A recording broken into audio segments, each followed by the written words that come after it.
Hello, everyone, and welcome back to the Surprise Jab Podcast. I'm your host, Zach Ruger, surprising you with new topics every single week and jabbing you with your daily dose of UFC. And we are back with a brand new episode. And the main topic of this episode is your Week 3 NFL picks due to the fact that there's no UFC. It's one of those off weeks, one of the rare off weeks the UFC has. I think besides this one, there's maybe one more until the end of 2024. So that's some good relief. But I mean, Week 3 of the NFL going down tonight, actually. As I'm recording this, it is Thursday, September 19th. So by the time you listen to this, you'll already know what my prediction was for the Patriots and Jets game. But we got all the locks. We're also going to be talking about fantasy football on this episode, the top 10 spots for every position so far, including I'm going to touch a bit on my fantasy football teams who I want to perform well in the upcoming week.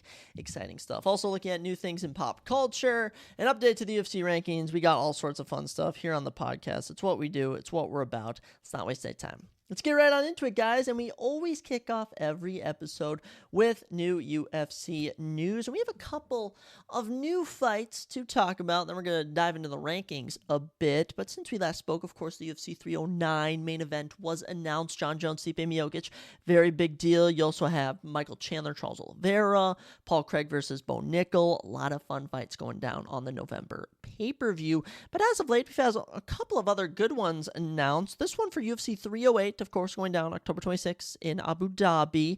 This one at bantamweight, Said Nurmagomedov, who is 18-3 professionally, wins over Cody Stamann and Douglas Silva de Andrade. He'll take on the 12-2 Daniel Santos. Daniel coming off a win over John Castaneda. This should be a very good one. And I mean, that card is absolutely loaded. 15 fights currently. Okay, I want you to know we have 10 prelims as of right now. This one, another very, very high-level fight. Said Nurmagomedov, good with the striking, good with the grappling. His only loss is a questionable decision loss to someone. I think it was Jonathan Martinez. Maybe it was someone where I did not think he suffered a defeat. But hey, that's just me. Daniel Santos should be entertaining, but I'm probably gonna back Said Nurmagomedov. Here's another one coming at you. UFC Vegas 98 going down at the Apex, of course, October 12th. Welterweight matchup between Daniel Rodriguez. Daniel, who is currently 37 years old. He'll take on Alex the Great White Morono, 24-10 professionally. He is 35. I'm excited for this one. Okay, I'm a little excited for this one.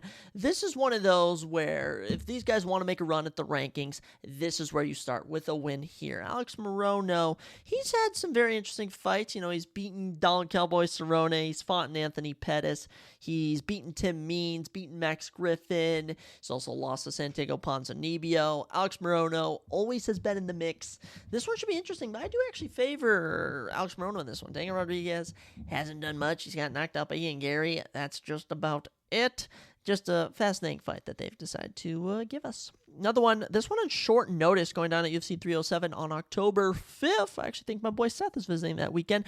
Alexander Hernandez stepping in the men's lightweight division to replace Nate Landwehr, who was supposed to take on Austin Hubbard. Alexander Hernandez is 14-8, 6-7 in the UFC. Actually holds wins over Oliver Aubin-Mercier, Jim Miller, and Beneil Dariush. Pretty good resume there. Austin Hubbard holds a win over no one of relevance. He's 16-7 and was, I believe, the runner-up on the Ultimate Fighter last year. So that should be fun. I'm going to back Alexander Hernandez. I still think he's got some gas in the tank. We'll have to see, though. And the final official fight announced, this one coming down at UFC Macau, going down in China, November 23rd. There's actually rumors Zhang Weili may be rematching Yan Xiaonan in a China versus China main event on that card. Don't know if that's true, but we are hearing word that Tatiana Suarez, the number 1 contender, may be taking on the number 3 contender, Virna Jandiroba. I don't know if that's true, but we'll have to see. As for this fight, light heavyweight division, Ozzy Diaz. He'll be making his UFC debut. He is currently 9-2 professionally, 34 years old, as he takes on the 17-6 Zhang Mountain Tiger Mingyang. Oh my gosh. His knockout of Brenson Ribeiro was so good. And by the way, 17 wins, 17 finishes, 100% finish rate. Loved what I saw from Zhang Mingyang in that Brenson Ribeiro fight. He put him out cold with a knockout, got a performance bonus. You already bet on picking him against Ozzy Diaz. Now, Ozzy Diaz actually won the light heavyweight championship in LFA, notable MMA organization. But we're in China. You got the giant Zhang Mingyang. I just do not see him losing in his home nation. We're going to back him. That's what we're going to do.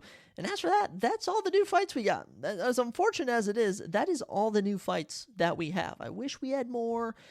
Maybe they'll announce a couple more before the night's over, but that's all we got for new UFC news and fights. Now, on the other hand, we do have some updates to UFC rankings. Of course, the UFC rankings, where we know that little number next to their name that you see, that is their ranking in the world, I guess, as they say it, but it's more so in the UFC. I mean, this is the premier organization if you're an MMA fighter, so if you want to view it like that. But as we go through, we'll go from top to bottom here. So first off, women's bantamweight division, Norma Dumont moving up 3 spots after beating Irene Aldana in dominant fashion. She's now the number 5 ranked woman. Okay, Norma Dumont on a bit of a roll. Irene Aldana drops down to 6, Mauro Bueno Silva to 7, Holly Holmes to 8. Norma, I'm very interested to see where she goes from here. She's on a little win streak. I think it's 6 fights now or something. Norma's been looking pretty good, and I think we know what we're going to do here. Number 1 ranked Julia Pena is taking on Raquel Pennington. Number 2 ranked Ketlen Vieira is taking on number 3 ranked Kayla Harrison. Number 4 ranked Macy Chiasson. The last woman to beat Norma Dumont was by split decision. Both of those women should match up and get a title shot. So I think the women's bantamweight picture is kind of lined up right now. Winner of Ketlen Vieira and Kayla Harrison at UFC 307 will take on the winner of the women's bantamweight championship matchup between Raquel Pennington and Julia Pena on the same card. Then Norma Dumont, Macy Chiasson, winner of that can get the next title shot. Mauro Bueno Silva, Holly Holmes, they're going to be fighting down. They're going to be fighting someone lower level. Women's bantamweight. I think, women's bantamweight was in a rough position, but with women like Norma Dumont, Kayla Harrison, they can restore it to glory. We'll have to see, though.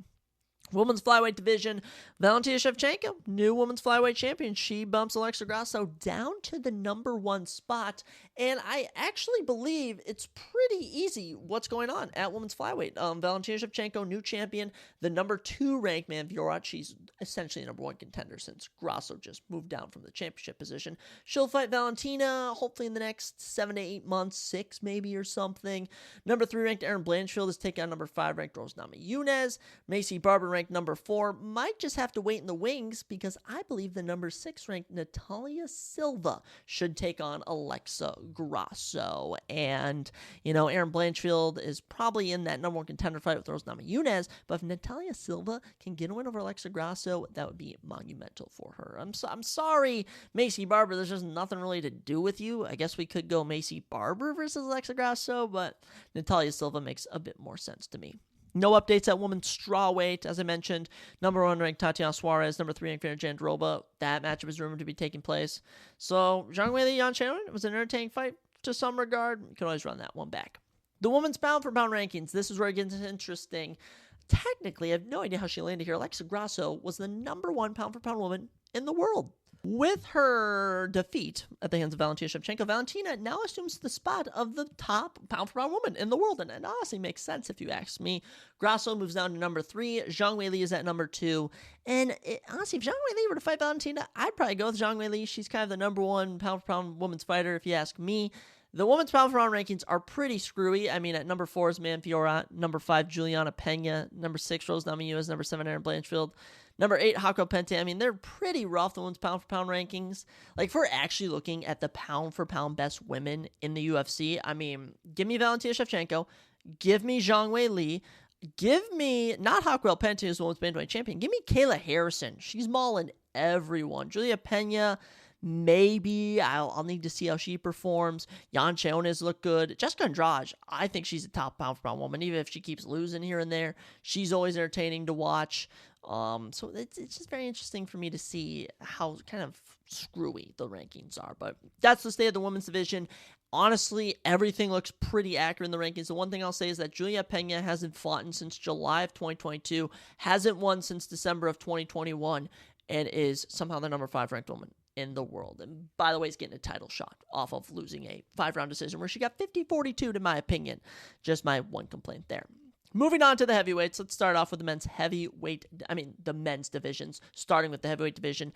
No changes so far. Number 1 ranked John Jones, the champion John Jones, taking on the number 8 ranked Stipe Miocic in November. You got number 2 ranked Cyril Gane, number 3 Alexander Volkov doing battle. And a really weird mix right now. You got the 6th ranked Halton Almeida. he could maybe square off with Sergey Pavlovich at 4. Number 5 ranked Curtis Blades could take on number 7th ranked Sergey Spivak. That's how you want to match it up. It's getting a little awkward at the top. And when we talk about the men's heavyweight division compared to other divisions, I mean, the difference between the number 6 and the number 15 guy is dramatic. So I'd say, for your top 6 guys, John Jones excluded, Tom Aspinall, Cyril Gahn, Alexander Volkov, Sergey Pavlovich, Curtis Blades, Sultan Almeida. After that, Jairzinho Rosenstruck, he's lost to, I'm pretty sure, 4 of the guys I just listed. Marcin Tybura, Tai Tuivasa, Alexander Romanov, Marco Sergio de Lima, Rodrigo Nascimento. The competition level is the skill level, I should better say, is completely different. Heavyweight division, I'm interested to see what happens. But Tom Aspinall, he is the official backup fighter for UFC 309, the main event. So I just see a world where Stipe Miocic pulls out and John Jones fights Tom Aspinall, and Tom Aspinall realizes his childhood dream. I don't know. I'm just saying that could maybe happen. We'll have to see. Men's light heavyweight division, no changes so far. Of course, number 1 ranked, I keep saying number 1 ranked, but the champion, Alex Pereira, taking on the number 8th ranked Khalil Rountree Jr. for the belt October 5th. Jiri Prochazka, Magomed Ankalaev, Jamal Hill, Humblowicz, Alexander Rakic. So it's a whole mix of fighters in there. We'll see what comes of that throughout the rest of the year. Middleweight, no changes. Dricus du Plessis, it's looking like he might rematch Sean Strickland. Big fight between Robert Whittaker and Khamzat Chimaev coming up, and a big fight between Nasruddin Imavov and Brendan Allen. Keep those 2 fights on your radar.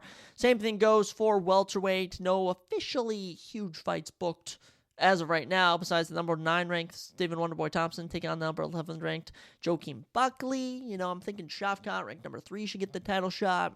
Let's match up Colby Covington with Ian Gary. Let's match up Sean Brady with Leon Edwards. I don't know. Welterweight, we'll see what happens.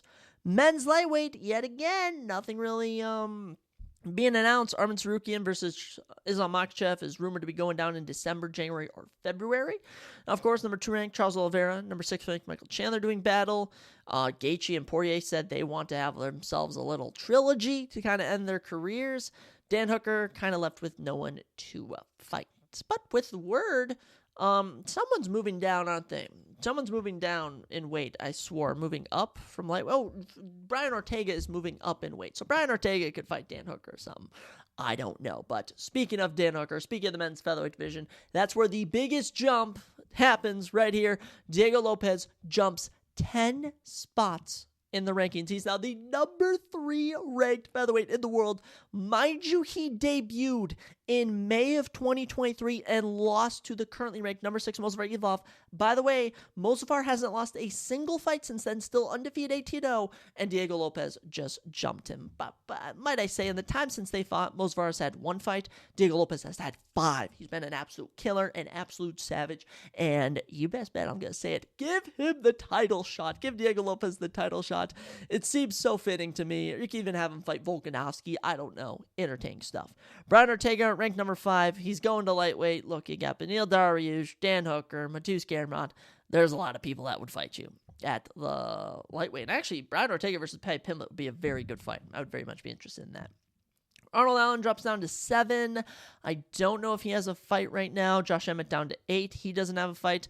Number 9 ranked Aljamain Sterling now. He pulled out of his fight against Movsar Evloev, so Movsar will be looking for a new opponent for UFC 307, October 5th.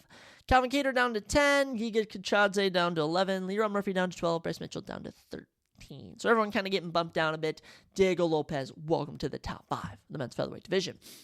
Another huge change, of course, Merab Dvalishvili, your new men's bantamweight champion. Of course, he'll have a date with the number 2 ranked Umar Nurmagomedov in the future. But the final thing I wanted to touch on was Merab is now the number 7th ranked man in the pound-for-pound rankings. That's right, your men's bantamweight champion is at number 7. Just above him, Dricus du Plessis and Belal Muhammad. Belal Muhammad is the number 5 pound-for-pound fighter in the world. That just does not seem real to me, if you're asking. Just my personal opinion. Sean O'Malley drops 7 spots down to 13. Sean Strickland down to 14. Charles Oliveira down to 15. I think they booted Robert Whittaker from the men's pound-for-pound rankings. That's kind of sad to see, but hey, what are you going to do? The rankings are always shifting, always changing, but congrats to Merab, number 7 pound-for-pound fighter in the world. I'd honestly have him as the number 6. I'd have Driscus at 5, Bilal at, I don't even know where I'd have Bilal. Bilal is not a top fighter in the world. But yeah, rankings go always change. I figured I'd touch more on the rankings this time since there were a lot more bigger changes. So hope you enjoyed that. And now you're all informed about all the recent changes in the UFC rankings. And there's also some other changes going on if no one was aware. Of course, in pop culture. That's right, the movie, the TV show realm. There's always stuff going down. And on every episode, we look at 10 new things coming at you in pop culture.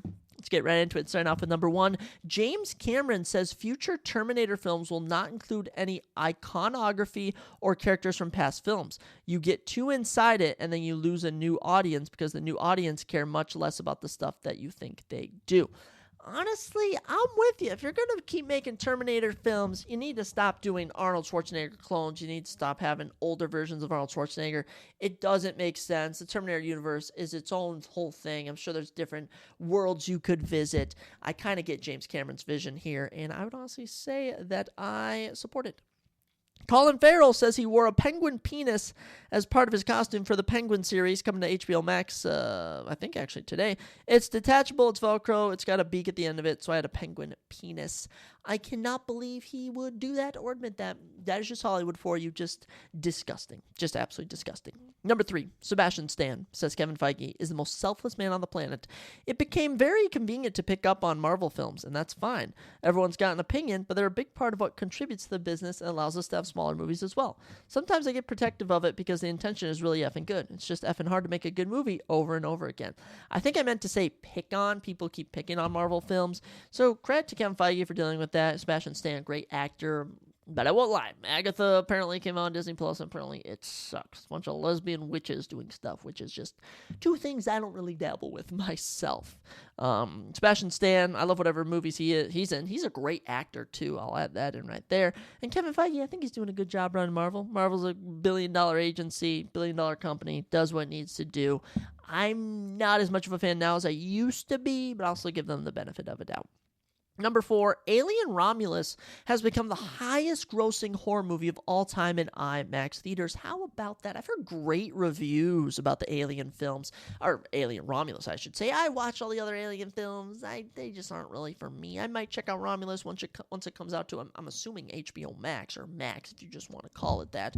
But good for them. IMAX theaters, they're the more pricey theaters. And just a lot of people want to go and experience aliens sucking your faces off in IMAX. Credit to them. Number 5, Jennifer Lee is set to direct Frozen 3 and will step down as Walt Disney Animation CCO.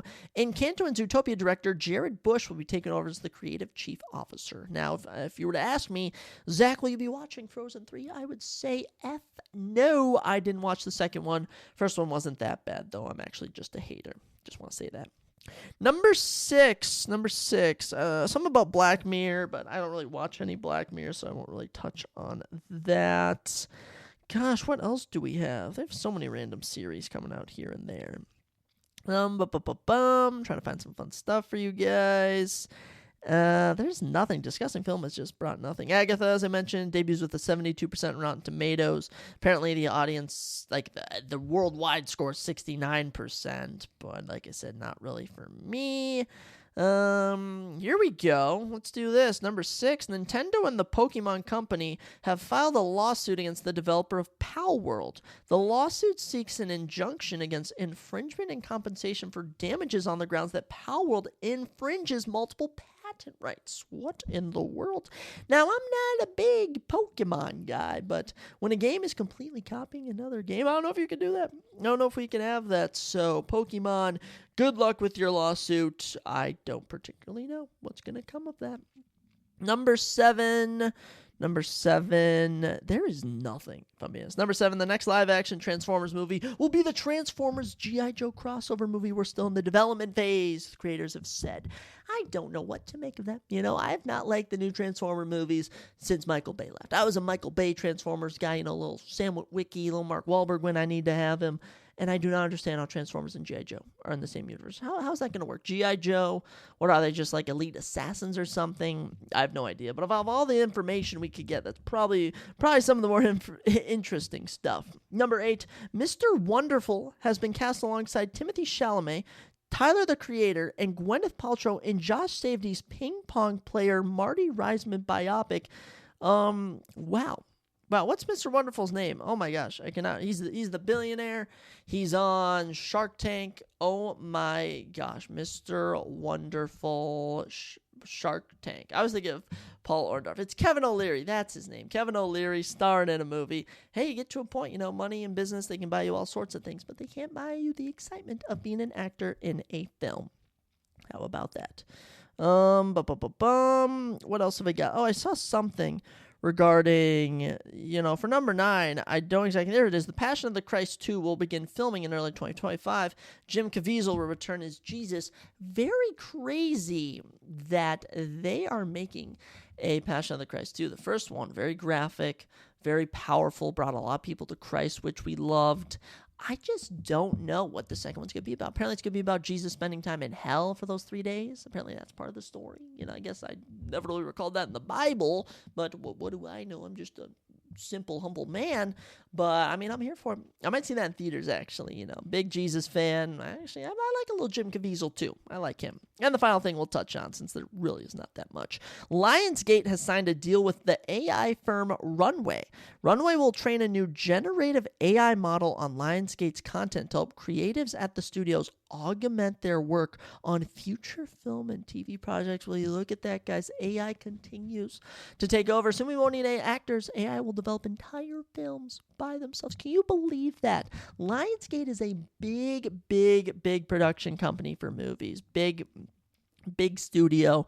And the fact that they are directly working a deal with an AI firm, that AI firm is going to make some bank, let me tell you that, to help with creating stuff and augment their work. And that's just touching up on things that may look out of place, out of piece there. I've used AI. AI is very useful. It's a very great tool.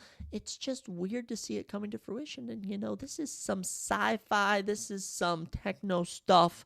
You know what? I'll try and stay out of it. Gives me the heebie-jeebies, if I'm being honest. Not really. I kind of like it. So that's your pop culture recap.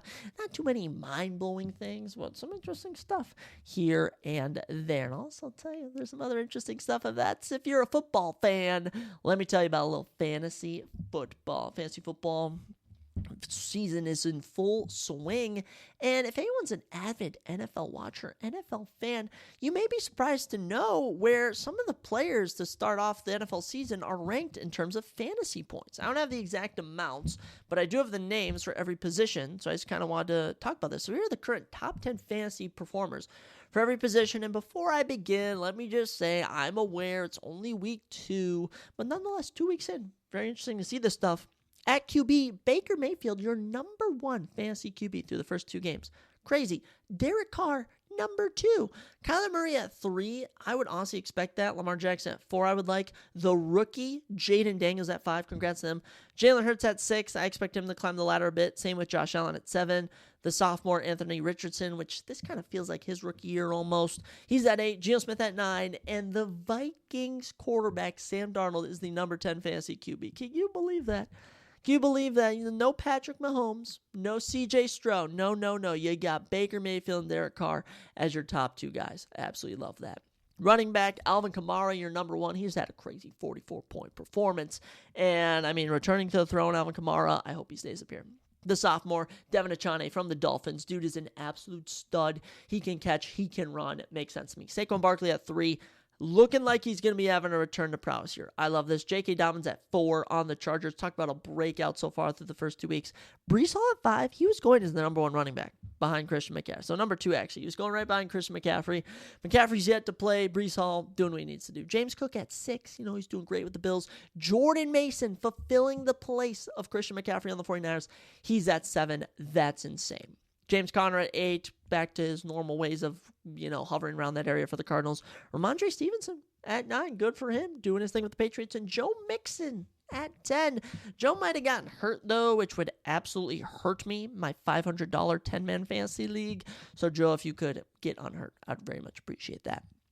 Wide receiver-wise, no CeeDee Lamb in the top 10. Absolutely crazy. At number 1, Chris Godwin of the Buccaneers. Him and Baker, man, taking over the game. And want to know the good thing about that is I have Rashad White, who is the running back, and he's done nothing. He might be one of the biggest busts of the draft. You gotta be kidding me. Same with Zamir White. My two white boys who are black. Unreal, if you ask me. Who's that guy, who says like wabbits? You know what I'm talking about? Whoever go over, whatever. I don't know. I'm just rambling now. Number 2, Nico Collins. It had to be someone, Texans, they got Nico Collins, Stephon Diggs, Tank Dell. It's got to go to someone. It's been going to Nico Collins. And number 3, the Giants rookie, Malik Neighbors. Are you kidding me? The top rookie so far this year. The only rookie in the top 10. Not Marvin Harrison Jr., not Keon Coleman, not Roma Dunze. No, Malik Neighbors. Number 4, Jaden Reed. Kind of had an off week in week 2, but man, he's been good. He's proven to be wide receiver 1 for the Packers. And number 5, I believe he's actually tied with Jaden Reed points-wise, but Cooper Kupp, he's going to be out on IR, I believe. But as for the first 2 weeks, he was the number 5 wide receiver. Number 6, Justin Jefferson, another guy who might have gotten injured. He's doing as much as he can work with Sam Darnold, but he had a great game last game. 97-yard touchdown. We'll take that. And number 7, Jameson Williams of the Lions. Are you kidding me? Amon-Ra St. Brown, not even in the top 10. It's Jameson Williams. Talk about a breakout player this year. And number 8, Alec Pierce. He's proven to be wide receiver 1 for Anthony Richardson. Crazy to see that boy balling. Rashid Shaheed at number 9. Dude, Rashid Shaheed always has like 1 or 2 or 3 good weeks, then does nothing for 5. Then another crazy like 40-point game, then nothing. That's him. And number 10, Devontae Adams. Devontae works with what he can get. I think one-on-one, he is one of, if not the best wide receivers in the league. Moving to tight ends, Isaiah Likely, not even wide receiver 1 on his team, tight end number 1 on the Ravens, and he's the number 1 guy. All right, number 1 fantasy guy. He's had a good first 2 weeks. We'll see if it continues to carry. And number 2, the rookie, Brock Bowers. I'm going to be putting Brock Bowers in over Zamir White against the Panthers. Let me tell you that. Brock Bowers, we knew he was going to be good. We knew he went high. He's been an absolute stud for the Las Vegas Raiders. And number 3, George Kittle, no surprise. Number 4, Trade McBride, no surprise. Number 5, Hunter Henry. Let me tell you, Hunter Henry has 2 to 3 good weeks, and he actually does nothing the rest of the season. That's how it always goes for him. Number 6, Mike Gesicki. He's been balling with the Bengals. Joe Burrow likes that boy. Number 7, Kyle Pitts finally has a good QB. Served him well over the first 2 weeks. Zach Ertz at 8. Love to see Zach Ertz still getting it done. At number 9, Pat Freiermuth. Good Steelers player right there. And at number 10, Foster Moreau of the Saints. But I do think he's dipping off a bit. Defenses, we'll touch on that. How about the number 1 defense? The Minnesota Vikings. Let me tell you all about that. Love that. Bears at 2. Chargers at 3. That's probably unexpected. Steelers at 4. Not surprised. Bills at 5. Saints at 6. They've been doing great. Cardinals at 7. Texans at 8. Cowboys, talk about having one of the greatest fantasy performances for a defense in week 1. One of the worst performances by a defense in week 2. That's crazy to see. And the Broncos at 10. They got a good D. Kicker-wise, nothing much here. Brandon Aubrey, still your number 1 kicker for the Cowboys. He's so good. Kymie Fairbairn of the Texans, also doing amazing. And Chris Boswell of the Steelers, he's been getting it done. Also, Austin Seibert of the Commanders joining the top 10. There's like a 3-way tie for 8. It's between like Evan McPherson, Cameron Dicker, Seibert. Actually, Prater might actually be in there. It's getting pretty hectic. But in terms of teams, in terms of actual teams, fantasy teams, that is, let me tell you about my fantasy teams, because why, it's my podcast. I can tell you about whatever I want. So in this one league, it's my family league. I'm 1-1. It's been an interesting way to start the season. I got Pacheco and Puka Nacua both on IR now. So that's an absolute doozy to my team. But we got Dak Prescott, J.K. Dobbins, Jordan Mason, Brandon Ayuk, CeeDee Lamb, Sam Laporta, Rashee Rice, the Browns defense, and Cairo Santos. Browns defense, I feel like they're going to start to pick it up soon. Rashee Rice, he's been amazing with Patrick Mahomes. That's Patrick Mahomes' number 1 guy. Sam Laporta, Jared Goff just has not been looking Sam Laporta's way. I'm pretty sure through the first 2 weeks, he's only had 8 targets and made 6 catches, only 58 yards. Yeah. He needs to dial it up if we're going to make a run. But like I said, my bench, Rashad White, I can't start him. Rashad White, I can't start him anymore. Okay, he's been letting me down too many times. So the running back room in a bit of trouble, but I'm confident with when my wide receivers are healthy. Puka Nacua, CeeDee Lamb, that's 30. As for Ayuk, Debo's out, Christian McCaffrey's out. someone's got to be thrown to. Someone's got to throw to him, and I hope it is him. I hope it's him. Who's on Brock Purdy? That's who it is. In my 10-man, or was it 12-man Ultimate Fantasy League, random league, I'm 2-0. I'm an absolute unit. We got Josh Allen, Travis Etienne, Tony Pollard, CeeDee Lamb, Devontae Smith, Dalton Kincaid, Rashad White, Cowboys defense, and Brandon Aubrey. Pacheco on IR, that's a doozy. T. Higgins on the bench. I mean, he hasn't even played a game yet so far. Jordan Addison, he's been getting kind of hurt here and there. You also got Brandon Cooks, Tyler Lockett, Wan'Dale Robinson. My bench is just loaded with a bunch of mid-level players. So we're currently undefeated, and I have a big matchup with my boy Tyler, and Tyler talks so much shit. I'll straight up say that. He talks so much shit, and I really want to run him out of the water. He's got Kyler Murray, he's got Derrick Henry, Josh Jacobs, Tyreek Hill, Devontae Adams, Dalton Schultz, Christian Kirk, Tampa Bay Buccaneers defense, Harrison Butker. If you'd have told me that 2 years ago, I'd have been like, oh my gosh, I'm going to get destroyed, but Derrick Henry does nothing. Josh Jacobs might be injured. Tyreek Hill's been kind of probably going to be struggled to be passed to by Skylar Thompson. I'm honestly down for that. And then another league in ESPN is a 16-man league, with a bunch of my friends, and this one, a lot of money on the line, a lot of money. $30 buy-in times 16. You do the math, my friend. I got Jalen Hurts, Saquon Barkley. They're my dynamic duo. Jackson Smith and Jigba. He's having a breakout year. I'm calling it. Brian Thomas Jr., my rookie from the Jaguars. Rashad White and Zamir White are my running backs. They suck so much, though. So Brock Bowers is going into my flex. Just got the Chicago D, Cairo Santos. I like that little pairing right there of defenses in that. Taking on my friend Connor, he's got Joe Burrow, Breece Hall, DK Metcalf, Chris Godwin, Travis Kelce, Najee Harris. So yikes, that Breece Hall, Chris Godwin scares me. Kelce hasn't done much. Travis Kelce only has 7 targets, 4 catches through the first 2 weeks. So we'll see what happens from there, but ESPN has been treating me kindly so far. Now, I'm also on the NFL Fantasy app, and if I'm being completely honest, guys, I do not really understand how to work this app, and my team is in dire need of help, all right? I got Joe Mixon, Justin Jefferson, Kenneth Walker, Deebo Samuel, and Evan Ingram. They're all hurt or out. They're all hurt out. My team is being just destroyed, okay? We got CJ Stroud currently in. Joe Mixon, I don't know if I'm going to have to bench him for someone. Travis Etienne again, I love him. Justin Jefferson, if he's healthy, it will work out well. Jackson Smith and Jigba, he's having a breakout year.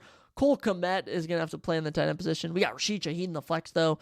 Jake Elliott is kicker and Cowboys D. I'm not too mad at both of those, but my matchup, it's looking rough. I'm taking on Jared Goff, Derrick Henry, James Cook, Amon-Ra St. Brown, Nico Collins, George Kittle, Jordan Mason, Evan McPherson, the Browns team. I'm actually not that scared of that team. Who am I taking on? I'm taking on Matt Liederbach. I'm honestly going to beat you, Matt. All right, I'm 0-2 in that league, but we're going to bounce back. I'm also in, that's right, one more league, guys, a sleeper league with all my friends down near Mankato, or our little 8-man group, if you will. Ooh, I actually have to do a dynasty pool for making predictions. I did not even realize this. So I'll do that later. But my team in here, 8-man PPR. I was being a troll and drafted Patrick Mahomes and Travis Kelce, so I do find that kind of funny. But we got Jordan Mason, James Cook, Amon-Ra St. Brown, Nico Collins, Devontae Smith, Devin Achane, Brandon Aubrey, Chiefs team. I love my team, okay? Blake Corum, Alec Pierce, Jordan Addison, Evan Ingram on the bench. Also got Brock Purdy, backup QB. Pretty confident with my team. Taking on my buddy Garrett. He's got Joe Burrow. So I'm playing Joe Burrow and Breece Hall in multiple leagues. Kyron Williams, Tyreek Hill again, Mike Evans, Trey McBride, Malik Neighbors, Rashee Rice, Young Hoku in the Steelers D. So a lot of competition, a lot of stuff going down. Fantasy football season is in full swing. There's your little rundown about my teams. Let me know if you guys have any similar players and also where we stand, because I'm going to try and do this every single week just to kind of see the fluctuation so far, because just so everyone knows, Allen Lazard after week number 1 was the number 3 fantasy wide receiver, and he did nothing against who'd the Jets play last time? Was it the Titans? So it's just interesting to look at that stuff. Fantasy football, a lot of money on the line in a lot of different leagues. Pride to just saying you're better than your boy. It's it's a whole thing. So that's your little fantasy football recap, or I don't even know what you want to call that. Rewind, looking back, looking ahead, if you will. That's all you're doing in fantasy football is looking ahead. But we have 16 games, 32 teams, and I have to drop my prediction for every single game. So, I mean, let's not waste any time. Let's get right on into it with your official Week 3 NFL predictions. Kicking things off for week number 3, we have the Patriots visiting the Jets on Thursday Night Football. Patriots and Jets both currently sitting at 1-1. Honestly, this it's one of those games where it's like, this doesn't feel like it'll be a good Thursday Night Football game, and this is where we actually get a good Thursday Night Football game. Of course, on Amazon Prime, you get Jacoby Brissett versus Aaron Rodgers, and we are in New York, but I mean, Patriots and Jets, divisional rivals, they always seem to be splitting and stuff.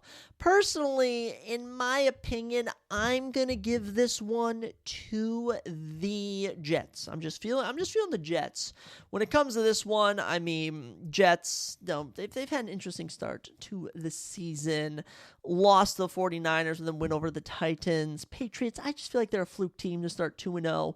I'm thinking the Jets are a team to watch out for in the AFC East because that division's wide open. We've seen the Dolphins without Tua, they're going to collapse. And the Bills, I would honestly consider the Bills a bit untested so far. We'll have to see, though. But I am going to give the first game of Week 3 to the Jets. Then with that, guys, we jump right on into NFL Sunday. And we're kicking things off with the Giants visiting the Browns. And I'm going to be honest, this Giants team, I just don't have that much faith in. Now, I like Malik Neighbors. Don't get me wrong, but other than Malik Neighbors, that's it. That is honestly it for this team. Giants 0-2, already have a minus 25-point differential. Plus, they're on the road in Cleveland. Their defense is nasty. I really like this Cleveland defense. Now, the offense is very unpredictable. You never know if they're going to score 40 points or 3, so you never know what you're going to get. But the Browns, I do like the Browns odds. And if anyone knows the podcast, we usually like to split our predictions between home teams and away teams, sort of like 8-8. So starting off, 2 home teams getting it done. Obviously, this we can always get a different outcome, but the Giants, there's not a lot of hope with them. They're like the Panthers. I feel like they didn't improve over the offseason. We're gonna give this one to the Browns. Next game, though, here's where things get very interesting. The Eagles visiting the upstart Saints, of course. Derek Carr, Alvin Kamara, Rashid Shaheed, Taysom Hill, Foster Moreau. The defense, the Saints team has taken the league by storm. Surprisingly, I don't think anyone really expected this. Saints are currently the best team in the league statistically, I think. 91 points for, 29 points against, 2-0. That's what I see so far. And the Eagles, all right? The Eagles 1-1, and they've kind of collapsed in both games. I mean, the Falcons one was atrocious. I cannot believe they lost that game. Now, the Eagles, you still have to remember the Jalen Hurts, Devontae Smith, Dallas Goedert, Saquon Barkley. They have a very good offense. They have a very good offense, but can the defense make up for it? And with how good the Saints have been, I don't really know. But I also feel a team like the Eagles, that they can bounce back after a loss like this. Now, the Saints being at home, I really like. They did just blow out the Cowboys on the road. Now, this is kind of reminiscing me of last year when the Vikings got a blowout win on the road and came back and got blown out by the Cowboys. So, actually might have been 2 years ago. I can't remember. It might have been last year, I think it was. So, we're actually going to give this one to the Eagles on the road. I'm very high on this Eagles team. I think that Falcons loss was a complete fluke, and Kirk Cousins just has back. He's got that clutch gene in him. So we're going to say Eagles over the Saints, and maybe it would feel like an upset, honestly. After that, this is one of the easiest ones of the week, guys. Texans, Vikings. If anyone knows, here on the pod, we pick the Vikings every week. I'm a Vikings fan.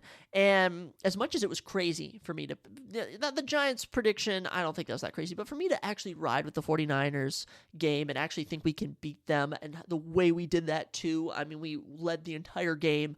I was thrilled, okay? With this Texans team, there's just something about the Texans that I think people need to be a bit wary of. Now, they are 2-0.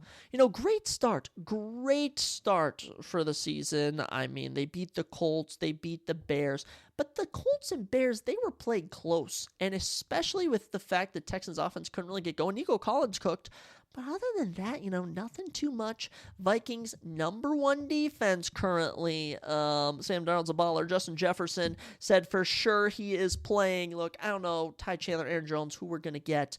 But if Jordan Addison's back, I'm really liking our odds. Give me Vikings all day. It should not be a shocker to anyone.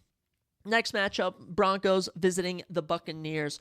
Look, Buccaneers are like the Saints. I wouldn't say people expected little of them. I would not expect people were expecting much of them. Buccaneers also 2-0, 57 points for, 36 points against, undefeated on the road and the home so far, their first two games. And the Broncos, Caleb Williams hasn't been playing good. Bo Nix has not been playing good. Oh my gosh, Broncos, bottom of the league, bottom of the AFC West. There's just little hope in Denver right now. It's a shame Russell Wilson couldn't play, but I don't know. Buccaneers, all signs point to them having a great game. Mike Evans, Chris Godwin, they've been balling. By the way, Baker Mayfield, Chris Godwin, the number one fantasy QB and wide receiver on this team. Give me Buccaneers all day. And honestly, all these home teams this week are so appetizing. It's going to be hard to pick against them. Next matchup, Packers visiting the Titans. I don't know if Will Levis is going to need something to wake him up, but he just was not looking himself against the Jets. And I don't know what himself really is yet, but the Titans 0-2. Now, mind you, the entire AFC South is 0-2 except the Texans. So we should give them a bit of leniency there. But as we look at their first two games to start the season, lost to the Bears. They choke a 17-0 lead against the Titans. They score 17 again. Actually, 24-17 losses through both of their first two games. Very odd. Very odd. But they do get Green Bay coming to them. This Green Bay team, Malik Willis didn't do a bad job. All right, I'm not a huge Packers fan in the slightest. Packers are my least favorite team. But I don't really hate them this year. There's something about them. I don't really hate them this year. And they played the Colts close, played the Eagles close. It will all come down to if Jordan Love plays. I think he's doubtful or questionable at the moment. So, I don't know. Tony Pollard, he's been doing pretty good for this team, getting way more touches than Tajay Spears. Calvin Ridley had a good game last time. So, it's going to boil down to if Jordan Love plays. And if Jordan Love plays, I will pick them. But if not, I'm not going to. So we're actually going to say the Titans get this one done. That's just my vision. It's just how I see it. But I don't know. Will Levis has just looked so shaky as the head guy. I don't even know who their backup is, so they might be in trouble. Another noon matchup for you. Bears and the Colts. Bears and the Colts having themselves a little game in Indianapolis. Okay, a little Indianapolis action for you. I like this matchup. Personally, young team of the Bears, young team of the Colts, going to be pretty good. The Bears' defense is exceptionally better than the Colts' defense. Now, when it comes to offense, I do think the Colts is better. All right, more weapons to the Bears, but Caleb Williams is just shaking off the jitters. I don't know what it is. Jaden Daniels should have been the number one pick. That's what we're going to get the Commanders with the final game of the week, but Caleb Williams has just not looked anywhere near his college form. 1-1. They do have a +1 point differential. Now, their only losses to the Texans. They had to come back against the Titans. There's some positives you can find. The Colts, 0-2. Both of those losses, it felt like they shouldn't be losing. Honestly, I feel like they should have beat the Texans. They were so close. And then the Packers game, the offense just couldn't get rolling, even in the slightest. This Bears team, I don't know what it is about them. I just feel like we're going to get a little Bears upset on the road against the Colts. We're going to go Bears over the Colts. I'm not a huge Bears fan. My whole family is Bears fans, though. So I will give this to them. A little road win for the Bears. And with that, we have our final noon game for NFL Sunday, and that is the Chargers visiting the Steelers. If you'd have told me the Chargers and Steelers would both be undefeated their first 2 weeks, I call it crazy. But no, Chargers are the best team in the AFC West. Their point differential is +35. Chiefs is only 8. That's right. The Chargers have a better point differential than the Chiefs.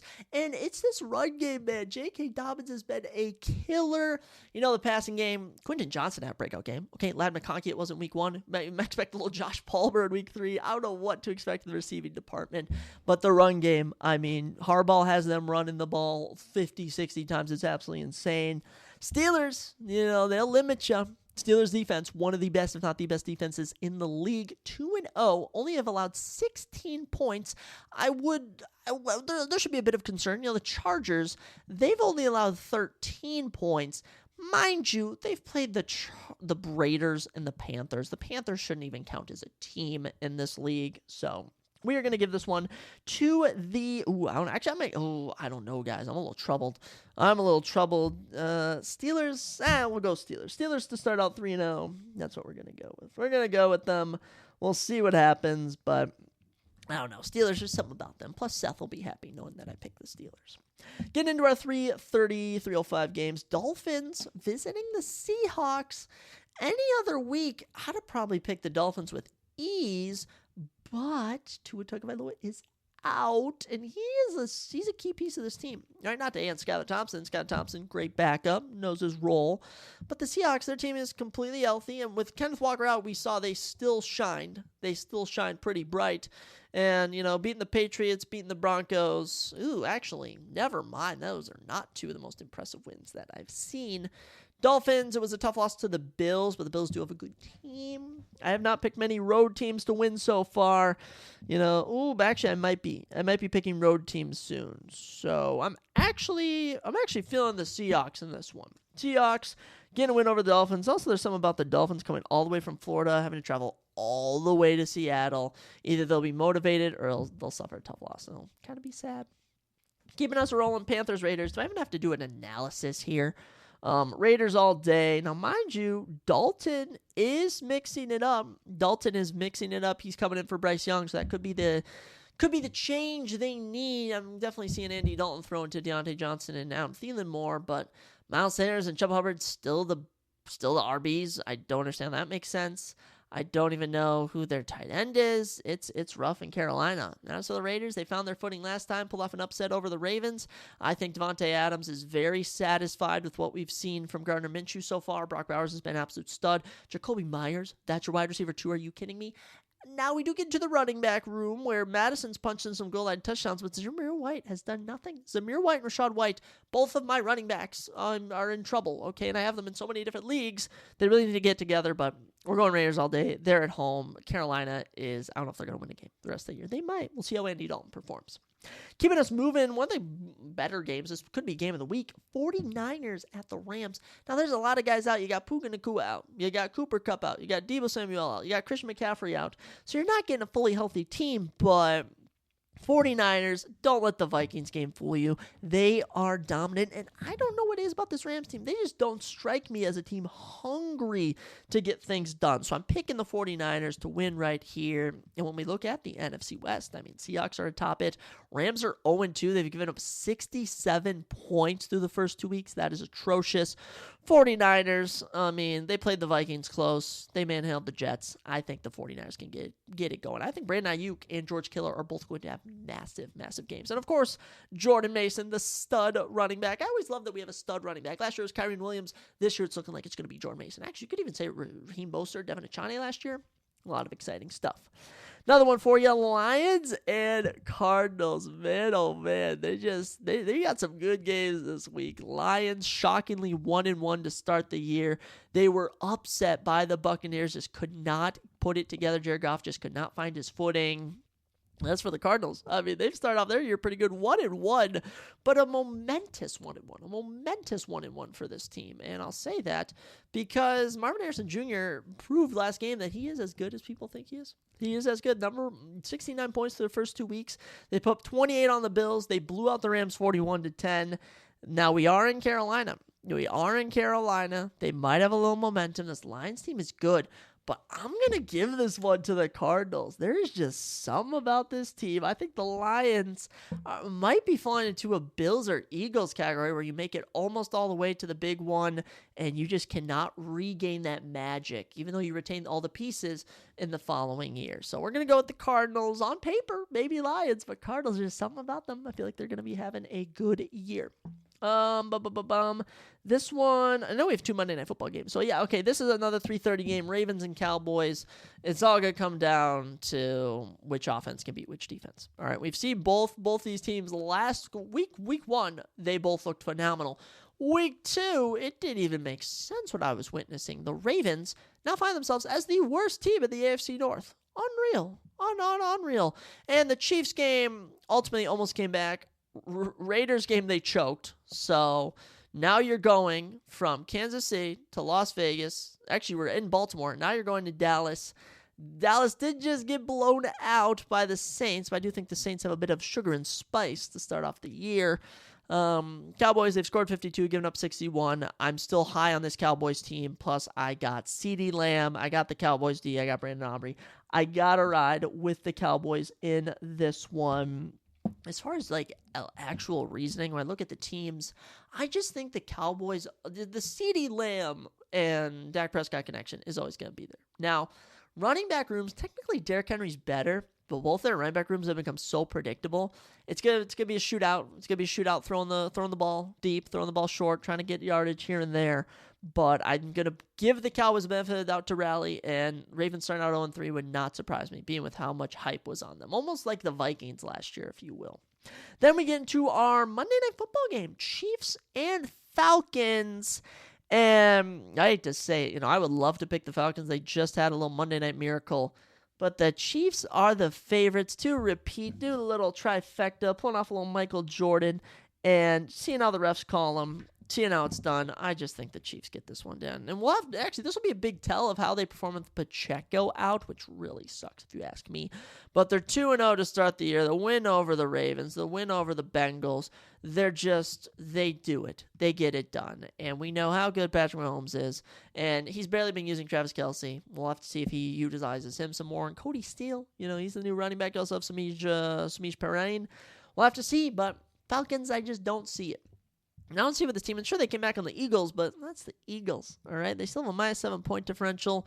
They've lost to the Steelers. They had a little comeback on the Eagles. They play pretty good. They got all the weapons, but I think they're overrated. I don't think they're going to go far. We're going to give this to the Chiefs, but ultimately, whenever I pick the Chiefs, I don't really mind if they lose. I'd be surprised if they lose at this point, being that they just play so well, and the league just seems to love them. So there's your Sunday football. We get into Monday, and we get two games. First off, Jaguars-Bills.